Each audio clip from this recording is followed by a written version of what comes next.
Welcome to episode 25. Hey, this is John Lee Dumas of EO Fire, and you're listening to Who Did That Voice, where we take an in-depth look at voiceovers. The holiday season is upon us, and there is no time like the present to book your holiday getaway with 3D Travel Company. Whether you want to set sail on the high seas or visit exotic and foreign locales, maybe your dream is to see a magical mouse, or maybe you long for a getaway that will universally appeal to all. For a limited time, my listeners receive a Disney gift card with qualifying Disney vacation purchases booked and traveled by the end of 2016.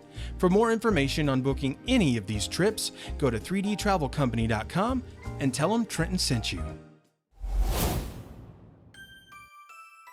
Merry Christmas and welcome to Who Did That Voice, the show where we take an in-depth look at voiceover. And now, here's your host, Trenton Larkin. Hey everyone, and welcome back to the show. Today's special guest is the most morphinominal and cosmic power in the universe.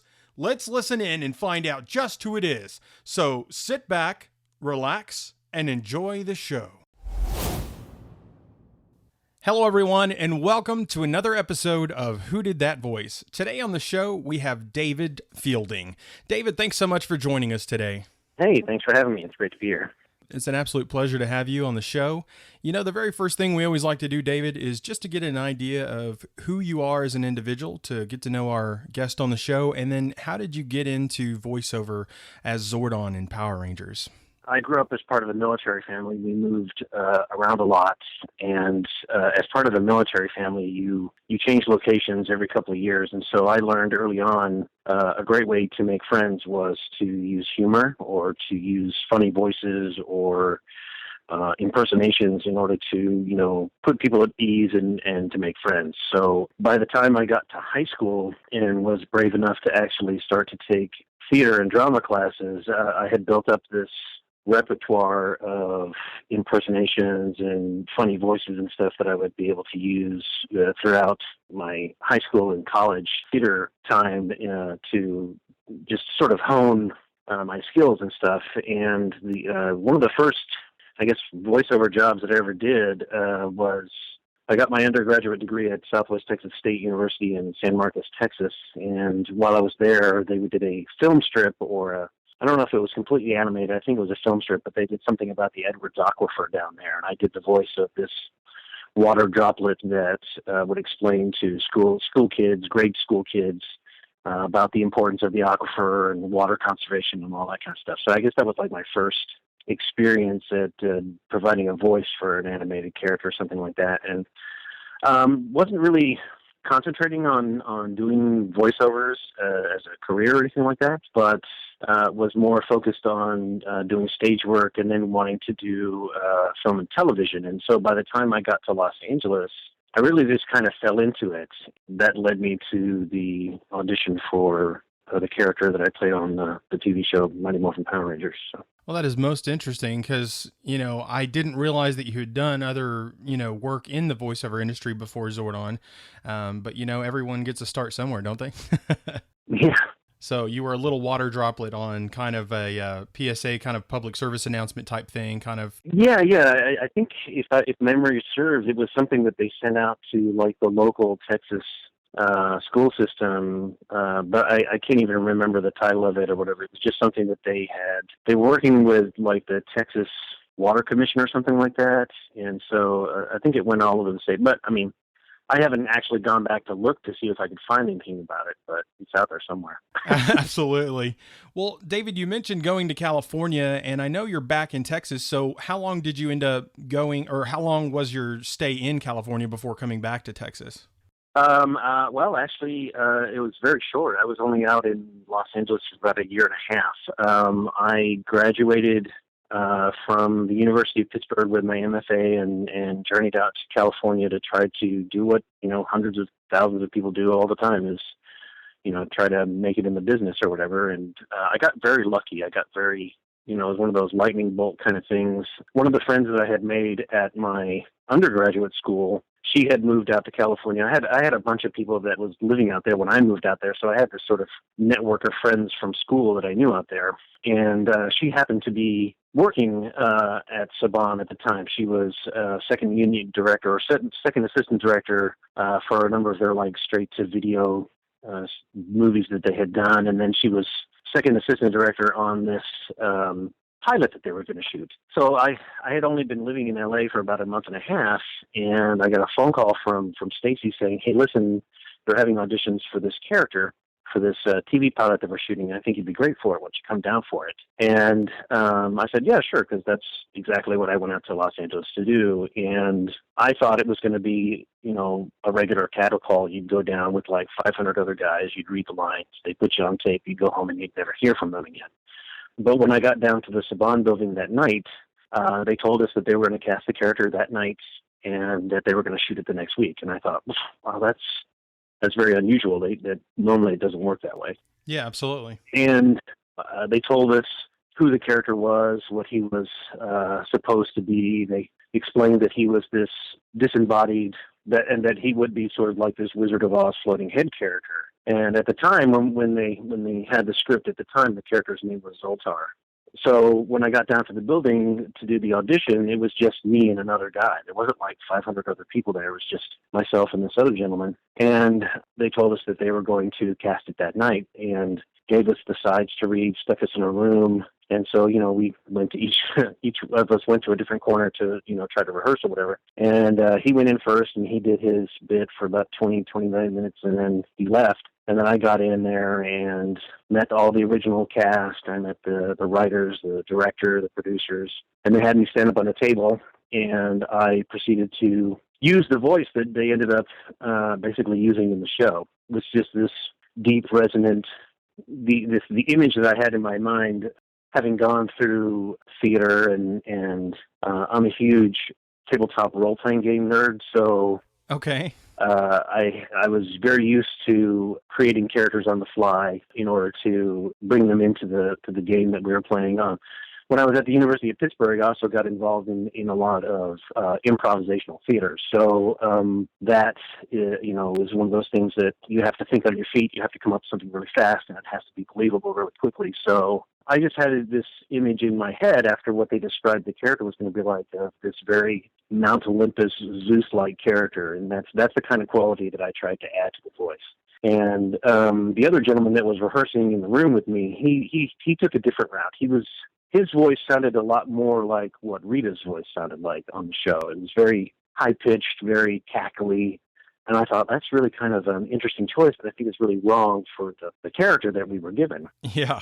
So when I went in, I just did this very deep, resonant voice, and that's the one they ended up using on the show. Wow, that's awesome. So did you guys, did they tweak the voice much, or did they pretty much just leave it as you did it? I think they might have run it through an echo chamber, and there might have been some sort of electrical buzz added to it, but I think for the most part it's just my voice. But and it's my face too, so I was going to ask that as well. yeah. The following week after the audition, I found myself in a makeup chair in a warehouse in North Hollywood somewhere, and they shaved all my hair off, darkened my eyebrows, and glued my ears back, and I sat in a barber chair in front of a green screen, and they filmed me for 4 hours, saying the lines, several different ways, and doing different takes of expressions and stuff, and then that was that. So. Wow, that is most fascinating. I had not actually known how they did all that, and I wondered if they made you wear a bald cap or if they, shaved your head. So that's cool. I didn't know that you did actually have to shave your head for that. Yeah. It didn't sit too well with my girlfriend at the time. She was very upset about it. But I was thinking, well, I'm in LA. It's my first job. Might as well go ahead and do it. So, and plus, my hair grew back, but it's gone away now. But it was there then. Yeah. Well, you mentioned only living in LA for a year and a half. So how long did you actually end up playing Zordon then? Well, my face was used throughout the life of the character. They kept, that was the most, it was kind of bittersweet being on the show because after we were done shooting, it was just a pilot. It hadn't been picked up by Fox yet. It hadn't been picked up by any of the studios. Yeah. And it's one of those things you always hear about, hey, we're doing a pilot, and we'll get picked up. And they're like, oh, yeah, sure. And they said the same thing. It's like, we'll call you when it gets picked up. And I'm like, yeah. And I didn't wait around it. And I was like, I figured it was just one of those things that I would do and then didn't never hear anything. And like 3 weeks later, I got a phone call saying, hey, congratulations, the show got picked up. And I was like going, wow, I can't believe it. I've only been in LA for a month and a half, and I'm on a TV show. When do I report to set? What's my thing? And they said, oh, by the way, we're not going to film your character anymore. You're just going to be brought in to do voices and stuff. So I was like, oh. So it was kind of disappointing to know that they were just going to use that footage over and over and not have to pay me for it. I mean, it was very smart business-wise for them because they owned that footage, but, it kind of sucked as an actor because you want to be able to imbue your lines with as much connection and meaning as possible when you're interacting with your other cast members. But since I was not interacting with them, I would just go into the voice studio and look at the screen, and they would show me the scene and then say, okay, you've got, 3.4 seconds to say this line, and they would count it down, and I would have to try to say it. But I was disappointed that I wasn't going to be on set. I wasn't going to be interacting with all the characters and stuff like that. And that's I think one of the factors that led me to leaving LA as early as I did, because while it was very cool to be a part of this show, and I was very excited about it because I'm a big fan of Japanese Sentai and Kaiju and all that stuff, and I was also very excited because it was going to be on the same channel that was running the X-Men cartoon, and I was like, oh, that's awesome. Yeah. And the character is sort of like this Professor X kind of character. He's this bald mentor type character. So I was pretty excited about that. But I also felt very disconnected from it at a time because I would just be called in every 5 or 6 weeks to do voices for 3 or 4 episodes. And then I would be sent home, and I wouldn't hear anything again for another 4 weeks, and then call me and say, hey, we need you to come to the studio. And at that time I was working 2 jobs and trying to pay rent and pay all my bills and not live under a bridge. So I was very unhappy living in LA.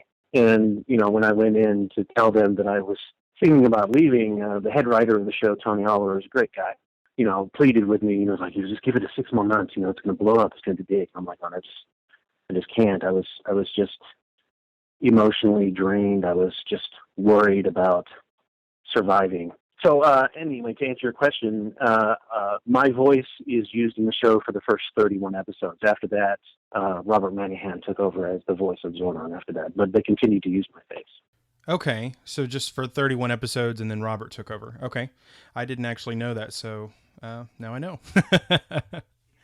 Well, it is sad that you weren't able to continue on with that because you are the face of Zordon, and you became the icon that we all fell in love with. So it is kind of sad that you weren't able to continue that on, but life happens and things change and you go with the flow. So, yep. Well, David, with playing Zordon on the show, were there any other roles that you ever helped voice or did on Power Rangers? Yeah, actually, I think a bunch of us were actually, we added to the putty noises. All of us were like, so anytime you hear the putties, we were all in there doing that. And I want to say that I did a bunch of growls and what they call punch-in effects of like yells or monster screams or whatever. But I didn't actually provide a voice for any of the other monsters, I don't think. But there were times when we were asked to sort of like add a vocal effect to this or that. So, yeah. Okay. Well, that's funny. I didn't realize Zordon was also a putty. Yeah. That's amazing. I'm sure, getting to be a part of it, even though it was for a short time, I'm sure it still holds a special place in your heart as it has become such a nationally and actually worldwide phenomenon. So. Oh yeah, it was great because the building that we would do the recording in, the voice recording, was the same building that the Star Trek: The Next Generation would use to do their ADR stuff. So very often I would pass, one of the actors from Star Trek: The Next Generation in the hallway going up to the recording studio. So I was like, oh, here I am. I'm having a little Hollywood moment, Wow. And because I got to know the sound engineers and the guys that worked on the show, they also had other projects that they were working on. So I was asked to provide voices for some side cartoon projects that they were working on that I don't think any of them ever saw the light of day, but I know that one guy was working on a series of, I want to say, again, sort of like film strips for Bible study schools, and I did a couple of voices for, was it God? I think I did God for one of these like Old Testament biblical stories that they were showing, to this little biblical animated thing that he was working on. So Okay. but yeah. Wow. Well, Power Rangers has actually been running now this August 23 years since it initially came out, David. That's just fascinating. I mean, for you to be a part of that legacy, I mean, there aren't a lot of shows that have run 23 years and are still running. So Yeah, because I do the convention circuit these days, my booking agent, who's a great guy by the name of Zach McGinnis, he also reps a bunch of Star Wars and Star Trek actors, and we were actually at a show not too long ago in Bangor, Maine, where I got to go to dinner with Tim Rose, who was the voice of Admiral Akbar, and Denise Crosby, who was Tasha Yar on Star Trek, and he was telling us that it's these three franchises that sort of jump-started the whole Comic-Con convention kind of thing, as far as, and the longevity of these three franchises that people know and identify. And it was kind of really eye-opening to know that you're part of this pop culture phenomenon. So it's very humbling too. Very humbling. I bet it is. What is it like when you have the numerous amounts of fans come up to you at these cons and share their stories of how you impacted their life or whatever they share with you? What is it like for you hearing all that from the fans of Zordon? Well, it's interesting because up until about 2 years ago, well, more like 4 years ago, I really wasn't aware of how big everything was. I mean, for me, it was something that I did, and it was a job, and it was a nice little anecdote that I could tell people at parties and stuff. But I didn't really keep up with the show after that. I was too busy doing other things. And I guess about 2010, 2011, I started to get a bunch of people, who would message me on Facebook and say, "Hey, were you the guy that played Zordon?" And I ended up creating a Zordon Facebook page and started getting a lot of mentions and attention. And then I think it was in 2011 I got invited to my first convention, which was a Japanese anime convention in Pittsburgh called Takashokon. And that was the first time I actually sat on stage in front of a group of like 300 or 400 people who were started to tell me these stories about how much the character meant to them. And it's very heartwarming and very humbling to know that something that I did one day 23 years ago helped somebody through a very rough period in their life when, they came from a broken home or their father was absent, from the home, and they looked up to the character of Zordon as a father figure, and the lessons that they learned from the show that they still carry with them today. That's, to me, is one of the reasons why I continue to go to the convention and stuff is because it's something that I would like to live up to. It's the impact of that can't be denied, as far as like what you do ripples outward. It touches so many people that you're not even aware of. And so I feel it's my responsibility to try to be there and to meet these people to say thank you for being a fan. Thank you for watching, because that's important to me. But yeah, it's very humbling. I've heard so many stories of people who didn't want to go home at night because things were bad at home, but the show would always like brighten their day or something like that. So it's always great to hear that kind of stuff. Absolutely. And I'm sure you've impacted a lot of people's lives, because I know you've impacted my life, and hearing those stories from you, it's good to know that the work you do as an actor can touch so many lives and impact them in ways that you never would have ever imagined. Right, exactly. David, thank you so much for sharing that with us. I know there will be a lot of people that will resonate with that as I do. What kind of advice would you give to someone who is interested in pursuing an acting career or a voiceover career, who might look up to you? What kind of advice do you have for those fans? Well, if you're going the acting route, if you want to be on camera, I can't emphasize this enough that you have to get the proper training. If you don't go to school or to college for it, then you need to find an acting coach to take acting lessons. Continue to take acting lessons even after you've graduated or whatever. Continue to read up. Continue to do scene work. To just keep it. Acting is like any other muscle. If you don't use it, it kind of withers or whatever.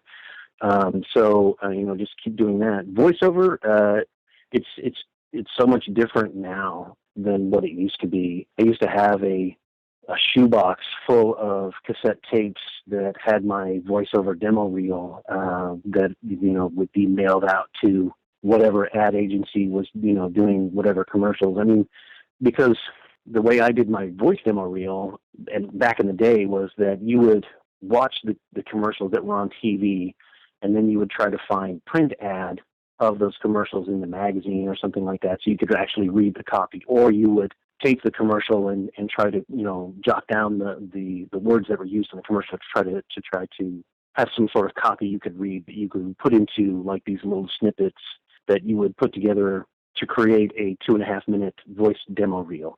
My advice, if you want to get into the voice-over profession, is try to cultivate as many different types of accents, different types of vocal qualities that you can. If you can do impressions, that's great, because sometimes a commercial copy will want to have like a John Wayne type voice or a Clint Eastwood type voice or whatever. But any type of modulation that you can do with your own vocal cords before they add effects in the studio is great, because that gives you such a wider range.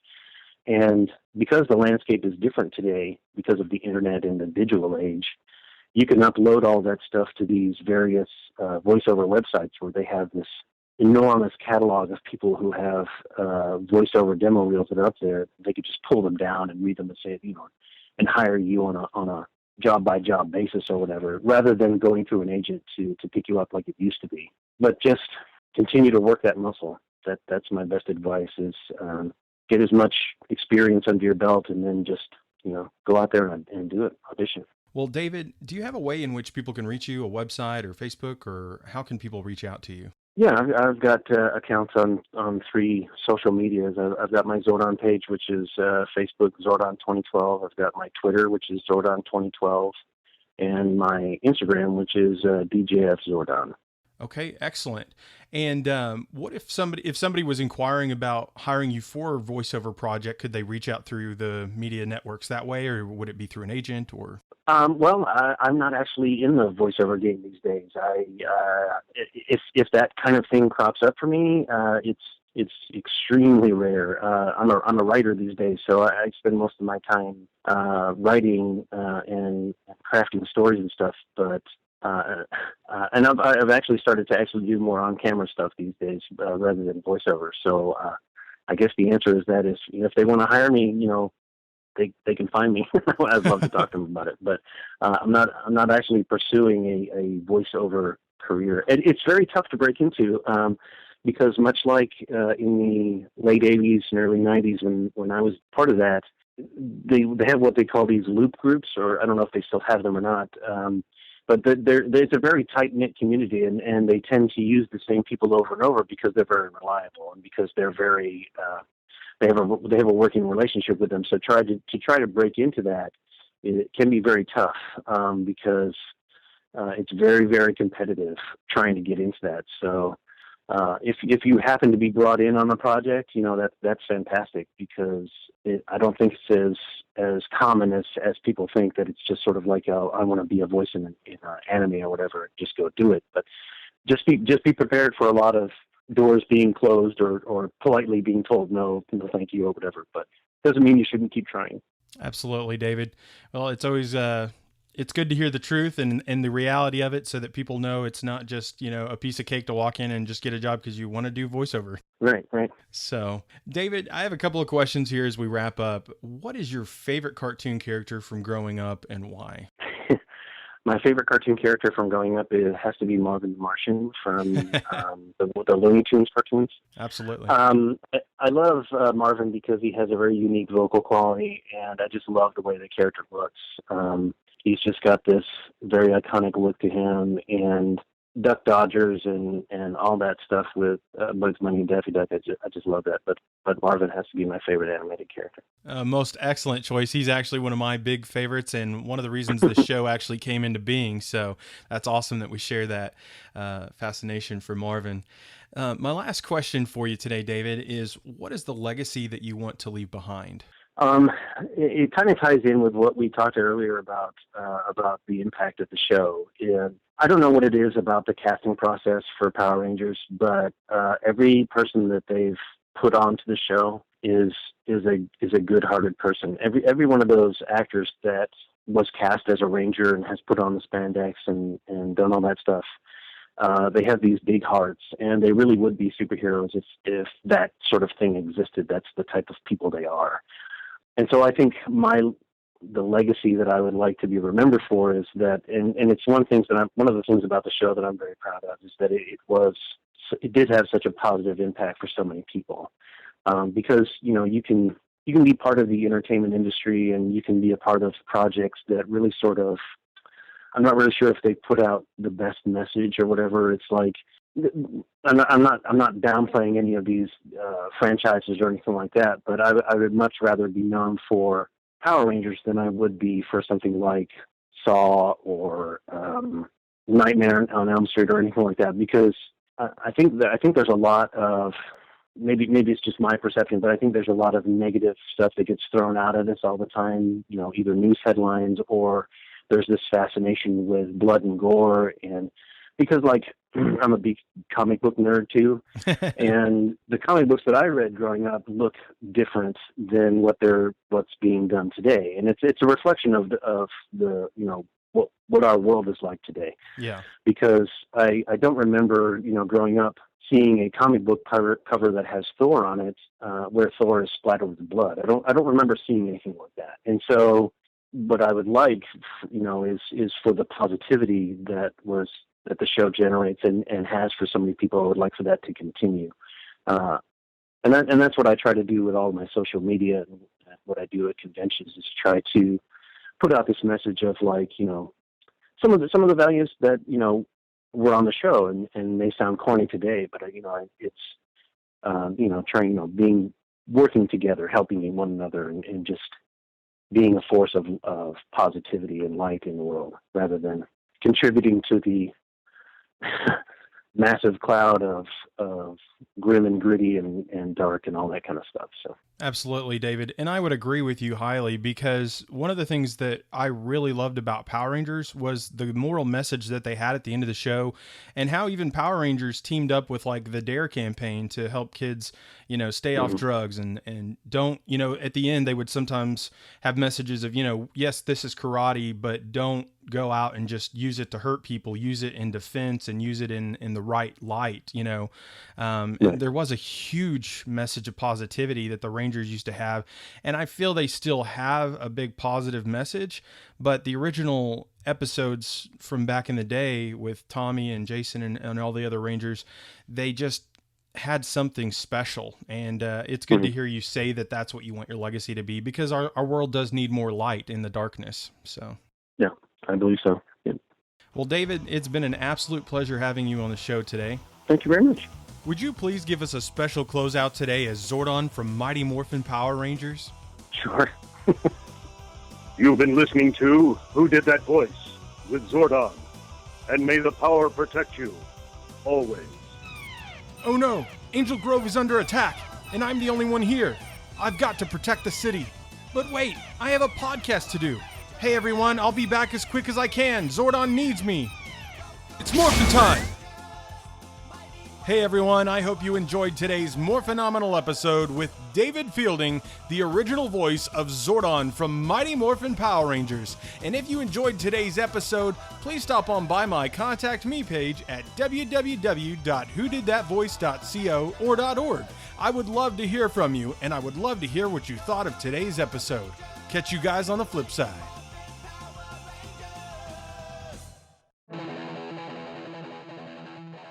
Well, everyone, that's all the time we have for this episode. Join us this Friday for our next special guest, Bill Holmes, who has been a voice actor and director for over 30 plus years. He calls himself the VO Doctor due to his unique self-improvement system. You won't want to miss this episode. Hey, are you ready to win some awesome prizes? All you have to do is like our Facebook page or follow us on Twitter for your chance to be instantly and automatically entered for your chance to win. Thank you for joining us today. We'll see you next time for more discoveries on Who Did That Voice.